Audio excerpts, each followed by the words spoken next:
Hola a todas y todos. En este video vamos a discutir un poquito por qué la tabla periódica tiene la forma que tiene, que es aparentemente tan extraña. ¿Qué criterio es el que determina que la tabla tenga que tener un formato como este? Por ejemplo, que tenga que haber un espacio entre el berilio, que tiene número atómico 4, y el boro, que tiene número atómico 5. Yo acá dejé 10 espacios en blanco, lo mismo que hay 10 espacios en blanco entre el magnesio y el aluminio. Más aún, les digo, fíjense que en la tabla siempre aparecen estas dos filas de elementos con nombres extraños debajo y uno nunca le da bolilla. El lugar correcto para ubicar estos elementos no es acá debajo, sino que deberían estar acá, en el medio, haciendo 14 espacios entre el calcio y el escandio, el estroncio y el itrio. Estos elementos, los lantánidos y los actínidos, van acá. Lo que pasa es que como son poco comunes, normalmente no se utiliza, entonces se los ha relegado a este lugar debajo de la tabla periódica, debajo de los elementos que sí son más utilizados. Entonces por eso este es el formato más comúnmente encontrado, y este sería el más riguroso, pero daría una tabla muy ancha. Bueno, ¿por qué la tabla periódica tiene que tener esta forma? Esa es la pregunta que queremos contestar, pero antes que nada, vamos a contestar la pregunta: ¿para qué sirve la tabla periódica? Bueno, la tabla periódica lo que nos permite es racionalizar una enorme cantidad de información. Hay más de 100 elementos y por ende es muy difícil conocer las propiedades de todos ellos. En cambio, utilizando la tabla periódica, uno aprende unos pocos principios simples en esa tabla periódica, y en base a esos principios simples puede conocer o puede predecir muchas cosas basadas en muy poca información. Por ejemplo, puedo predecir las propiedades de un elemento simplemente sabiendo su ubicación en la tabla. O puedo comprender patrones de reactividad de los elementos. ¿Cómo varía? ¿Qué quiere decir por patrones de reactividad? ¿Cómo varía la reactividad de los elementos cuando yo voy de arriba hacia abajo en una columna de la tabla, o sea, en un grupo, o si cuando yo me muevo en una fila, o sea, en un periodo? Esos patrones de reactividad pueden comprenderse de manera muy sencilla. Entonces la tabla es una forma de ordenar una gran cantidad de información que me permite memorizarla y comprenderla. Entonces ahora sí, nos vamos a tratar de entender por qué la tabla tiene que tener la forma que tiene, y para hacerlo nos vamos a situar en la época de Mendeleev, que es ruso, Dmitri Mendeleev, quien postuló lo que sería una primera versión de la tabla periódica que conocemos actualmente. Para comprender fehacientemente la estructura de la tabla, uno tiene que saber la estructura electrónica de los átomos, como son los niveles de energía de los electrones en los átomos. Eso se estudia en un curso avanzado de química. Nosotros no vamos a ver estructura electrónica de los átomos. Ahora, cuando Mendeleev postuló su tabla, tampoco conocía la estructura electrónica de los átomos. Ni siquiera se conocían las partículas subatómicas, o sea, no sabían que existían los electrones. Mucho menos podían conocer cómo eran sus niveles de energía. No sabían cómo estaban hechos los átomos. Y aún así, aún desde la oscuridad de ignorar que los átomos están hechos por electrones, neutrones y protones, pudo dar una versión muy útil de la tabla periódica. Entonces nosotros que estamos en un curso básico y que no vamos a estudiar estructura electrónica de los átomos, vamos a seguir los criterios que utilizó Mendeleev. Bien, ¿cómo hizo? Para saber cómo hizo nos tenemos que situar en su época y ver qué cosas sí se sabían en esa época. Una de las cosas que eran conocidas eran métodos para aislar los distintos elementos. ¿Qué quiero decir para aislar? Lo que estoy queriendo decir es obtener los elementos en su estado puro. Obtener, no sé, cobre puro, oro puro, oxígeno puro. Se habían aislado muchos elementos, fósforo puro, cloro, o sea, había métodos para aislar los elementos. Además, se sabía que los diferentes elementos tienen diferentes masas. Nosotros sabemos hoy que tienen diferentes masas promedio. En ese momento no sabían que eran masas promedio, pero sí sabían que diferentes elementos tienen distintas masas. Y además se habían determinado las propiedades químicas de los elementos conocidos. Por propiedades químicas queremos decir qué reacciona con qué. Entonces se conocían las propiedades químicas de los elementos conocidos. Entonces, con esta información, ¿cómo hizo para armar la tabla? Bueno, lo primero que hizo fue ordenar los elementos siguiendo un orden creciente de sus masas atómicas. O sea, si los elementos conocidos van de 1 hasta n, yo pongo como en el lugar 1 el más liviano, en el 2 el que le sigue, en el 3 el que le sigue al 2 y así hasta poner en la posición n al átomo que tiene la mayor masa.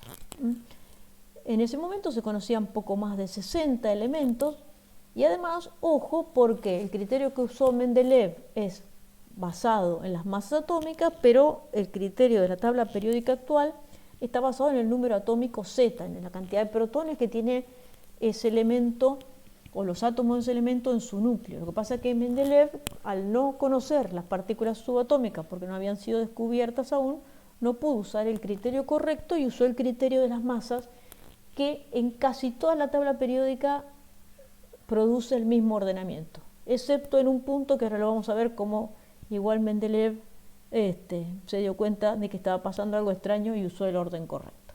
Pero en general ordenó de acuerdo con las masas.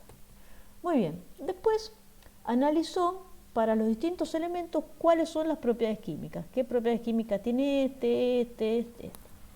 Bueno, nosotros en vez de hablar de las propiedades químicas, yo acá, para hacer una representación de lo que les quiero contar, en lugar de, o cada conjunto de propiedades químicas, lo represento con un color. Entonces tenemos los elementos que yo acá marqué con rojo, es un conjunto de propiedades químicas, y los que marqué con lila o violeta es otro conjunto de propiedades químicas, los amarillos son otro conjunto de propiedades químicas. Él notó, o digamos, él analizó las propiedades químicas y vio que hay elementos que tienen propiedades químicas similares. Entonces miró este ordenamiento, miró quienes tienen propiedades químicas similares, y cuando uno observa este ordenamiento como el que ustedes tienen ahí, lo que se notan son patrones de reactividad. ¿Qué significan patrones de reactividad? Se los voy a decir basándome en los colores que están puestos acá en la pantalla, que son los patrones de reactividad. En este caso sería, por ejemplo, que después de cada elemento rojo viene un elemento violeta, o que antes de cada elemento verde viene un elemento amarillo. ¿Cómo sería esto en la tabla periódica? La verdadera, digamos. Por ejemplo, todos estos elementos son metales que se combinan con el oxígeno en una proporción 1:1. Todos estos elementos que están acá también son metales y se combinan con el oxígeno en una proporción 2:1. Entonces podríamos decir que antes de un elemento, de un metal que se combina en la proporción 1:1, hay uno que se combina en la proporción 2:1. O por ejemplo, el carbono se combina con 4 átomos de hidrógeno, el bromo con 3, el silicio con 4, el aluminio con 3, el germanio con 4, el galio con 3. Entonces estos son patrones de reactividad. Eso es lo que notó Mendeleev y que le ayudó para hacer su tabla. Bueno, entonces, ¿qué hizo notando que existían estos patrones de reactividad? Yo tengo mi hilera de elementos ordenados de menor masa a mayor masa y discriminando sus propiedades químicas, y ahora lo que voy a hacer es corto la hilera y creo una nueva fila de manera tal que los elementos que tengan las mismas propiedades químicas, que en nuestro caso es el mismo color, queden alineados. Entonces, en este ejemplito que yo les preparé, me queda algo como lo que está acá. Entonces yo veo que perfectamente en la primera columna me quedan alineados todos los elementos rojos y en la segunda me quedan alineados los elementos violeta. Ahora, tengo algún problema en las columnas siguientes porque acá los elementos amarillos me vienen con uno gris y acá los verdes me vienen con uno celeste. Entonces hay algo extraño, mientras que por otro lado acá y acá tengo uno amarillo y uno verde. Entonces, ¿cómo hago para subsanar este inconveniente? Inserto espacios en blanco hasta obtener concordancia. O sea, si yo tengo esto así, corro este y este, los corro 2 lugares para acá y ahora sí obtengo perfecta concordancia. Entonces, eso es en esencia lo que hizo Mendeleev. Ordenó por orden decreciente de las masas atómicas e insertó espacios de manera tal que les queden perfectamente alineados en columnas los elementos que tienen las mismas propiedades químicas. Y así es que está ordenada la tabla periódica. La tabla periódica de Mendeleev fue un gran suceso porque tuvo una gran capacidad predictiva. O sea, pudo decir que ciertas cosas iban a pasar antes de que pasaran y tuvo razón. Por ejemplo, predijo la existencia de distintos elementos como el escandio, el galio, el tecnecio y el germanio. Acá el galio, él lo llamó ecaluminio, porque está debajo del aluminio, y el germanio, él lo llamó ecasilicio, porque está debajo del silicio. Otra cosa que pudo hacer Mendeleev es predecir que el yodo tenía que venir después del teluro. ¿Por qué digo esto? De acuerdo al ordenamiento con las masas, fíjense acá, el indio 114,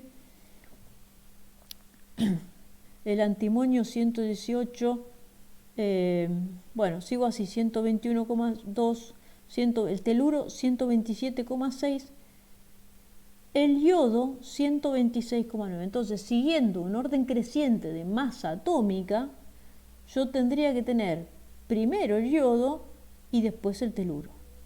Ahora, Mendeleev se dio cuenta de que el yodo no venía en esta columna, sino que tenía que estar en esta otra columna porque tiene la misma reactividad que el bromo, el cloro o el yodo. Por lo menos es la misma familia de reactividad que el bromo, el cloro y que el flúor. Entonces, en base a eso se dio cuenta de que aquí el orden estaba invertido y predijo el orden correcto, aunque no se sabía que el ordenamiento correcto se obtenía por los números atómicos.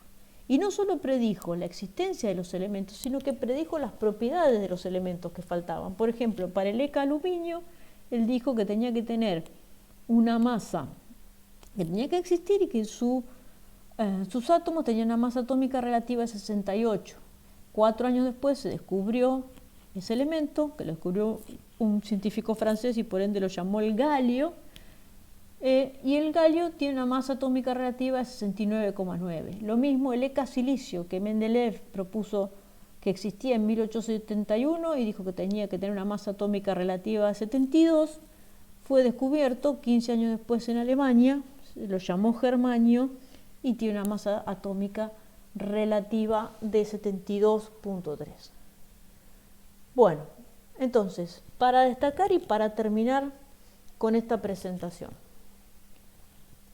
la tabla periódica puede armarse conociendo la estructura de los átomos. Ahora, no se armó sabiendo la estructura electrónica de los átomos, sino que se armó en base a las propiedades químicas de los átomos. Entonces uno puede pensar, ¿cómo puede ser que yo, siguiendo un criterio que es distinto, el de las propiedades químicas, arme una tabla que tiene la misma forma que si hubiera seguido el criterio de la estructura electrónica?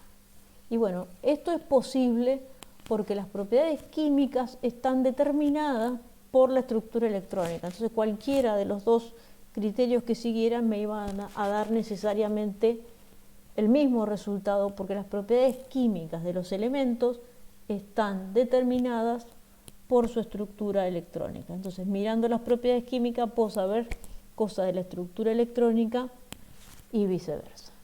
Bueno, y con esto terminamos esta breve presentación sobre por qué la tabla periódica tiene esa forma tan extraña que tiene, y nos vemos en sentido figurado en alguna presentación próxima. Adiós.